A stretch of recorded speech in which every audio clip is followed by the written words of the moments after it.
আসসালামু আলাইকুম। কেমন আছেন আপনারা সবাই? আশা করি সবাই ভালো আছেন। আজকে আমি আপনাদেরকে দেখাবো আলু এবং বেগুন দিয়ে শিং মাছের ঝাল ঝাল ঝোলের একটি রেসিপি। তো চলুন আজকের এই রেসিপিটি শুরু করা যাক। সেজন্য কড়াইয়ে প্রথমে তেল গরম করে তাতে দিয়ে দিব পেঁয়াজ, দারচিনি, ফাটিয়ে নেওয়া এলাচ এবং তেজপাতা। এখানে অল্প পরিমাণ ছোট ছোট দু এক টুকরো দারচিনি দিয়েছি।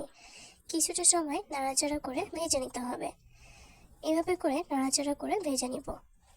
আর এখন এখানে দিয়ে দিচ্ছি জিরা। জিরা দিয়ে নাড়াচাড়া করে সঙ্গে সঙ্গে তুলে নিব। এটাকে বলা হয় ভাজনা। এখন কড়াইয়ে আবার একটু তেল দিয়ে দিচ্ছি। তেল দিয়ে এখানে আমি অল্প একটু জিরা দিয়ে দেব। সঙ্গে দিয়ে দিচ্ছি কেটে নেওয়া মরিচ। আর দিয়ে দিচ্ছি একসঙ্গে বেটে রাখা পেঁয়াজ বাটা এবং দিয়ে দিচ্ছি দু এক টুকরো রসুন বাটা। আর দিয়ে দিলাম আদা বাটা আর জিরা বাটা। এই বাটা মশলাগুলো দিয়ে এখন নাড়াচাড়া করে বাটা মশলাগুলোকে কিছুটা সময় ভেজে নিতে হবে। এভাবে করে কিছুটা সময় নাড়াচাড়া করে এই বাটা মশলাগুলোকে ভেজে নেবেন। এখন এখানে আমি দিয়ে দেব অল্প একটু পানি দিয়ে নাড়াচাড়া করে আবার মিশিয়ে নিচ্ছি। ভালো করে নাড়াচাড়া করে মিশিয়ে নিয়ে এখানে দিয়ে দিচ্ছি মরিচের গুঁড়া। আজকের রেসিপিটা একটু ঝাল ঝাল করে রান্না করব, শেখার জন্য এখানে আমি মরিচের গুঁড়া বেশি দিলাম। আর দিয়ে দিচ্ছি স্বাদ মতো লবণ, ধনিয়া গুঁড়া আর হলুদের গুঁড়া। এখন এই গুঁড়ো মশলাগুলো দিয়ে একসঙ্গে ভালো করে নাড়াচাড়া করে আমি এই মশলাগুলোকে মিশিয়ে নিলাম। এখন আমি এখানে অল্প একটু পানি দিয়ে দিব। এখানে আমি গরম পানি দিয়েছি। এখন নাড়াচাড়া করে এই মশলাটাকে ভালো করে কষিয়ে নিব। অবশ্যই এই মশলাগুলোকে কিন্তু ভালো করে কষিয়ে নেবেন। যত ভালো করে এই মশলাটাকে কষিয়ে নেবেন রান্নার টেস্ট তত ভালো হবে। ভালো করে মশলাগুলো কষিয়ে নিয়ে আমি এখানে শিং মাছগুলো দিয়ে দিয়েছি। মাছগুলো দিয়ে কিছুটা সময় নাড়াচাড়া করে এই মাছগুলোকে ভালো করে আমি কষিয়ে নেব। অবশ্যই এখানে নাড়াচাড়া করে একটু বেশি সময় নিয়ে মাছগুলোকে কষিয়ে নেবেন। মাছগুলোকে কষিয়ে নেওয়া হয়ে গেলে এখন আমি তুলে নিচ্ছি। এখন আমি এখানে আবার অল্প পানি দিয়ে ভালো করে নাড়াচাড়া করে মিশিয়ে নিয়ে এখানে দিয়ে দিচ্ছি কেটে রাখা আলু এবং বেগুন। এখন আলু এবং বেগুনগুলোকে মশলাটার সঙ্গে আবার ভালো করে কষিয়ে নিতে হবে।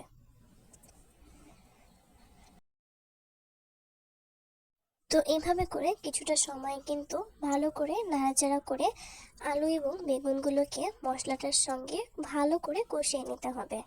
এখন ঢাকনা দিয়ে ঢেকে আবার কিছুটা সময় রান্না করে নিয়ে ঢাকনা তুলে চামচ দিয়ে ভালো করে নাড়াচাড়া করে আমি এখন ভালো করে কষিয়ে নেব। এখন আমি এখানে গরম পানি দিয়ে দিচ্ছি। আর দিয়ে দিব আগে থেকে ভালো করে কষিয়ে রাখা সেই শিং মাছ। আগে থেকে যে ভাজনা আমি ভেজে রেখেছিলাম এখন সেই ভাজনা আমি বেটে নেব।